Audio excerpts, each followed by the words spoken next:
দর্শক, আজকের ভিডিওতে আমি আপনাদেরকে দারুণ একজন প্রতিভাবান মানুষ দেখাবো, যার কাজকর্ম দেখলে আপনারা একদমই অবাক হয়ে যাবেন। দেখুন, এই লোকটা যে আর্টটা করেছে, একদমই মনে হচ্ছে এখানে কোনো একটা দেয়াল আছে, বাট কোনো দেয়াল নাই, জাস্ট এখানে আর্ট করেছে।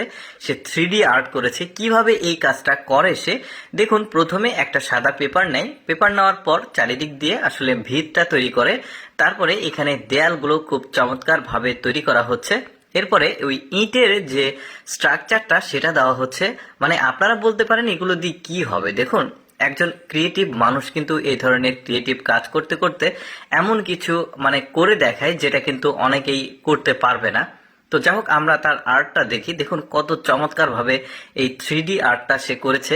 দেখুন এই জিনিসটা কিভাবে করছে। এবার করা শেষ, এখন উপরের যে বিটটা রয়েছে এটাকে মোটা করে দিচ্ছে, যাতে ফিনিশিংটা খুবই ভালো আসে। এবার দেখুন কত চমৎকার, একদম দেয়ালের মতো। এভাবে কিন্তু সে আরো চমৎকার চমৎকার সব 3D প্রিন্ট করে। এটা পুরোপুরি আমি দেখাচ্ছি না, জাস্ট এই আর্টটা যে করেছে সেটা দেখাচ্ছি, আর আগেরটাতে পুরো আর্ট করাটা দেখিয়েছি। যেমন এরপরে আরো একটা দেখায় আপনাদেরকে। যেমন এইটা দেখুন, এটা একটা অক্ষর, অক্ষরের যে ছায়া যেটা সেটা করেছে। দেখুন বেশ চমৎকার লাগছে, মনে হচ্ছে একটা বিল্ডিং দাঁড়িয়ে আছে। এত চমৎকার ভাবে সে আর্টটা করেছে। শুধু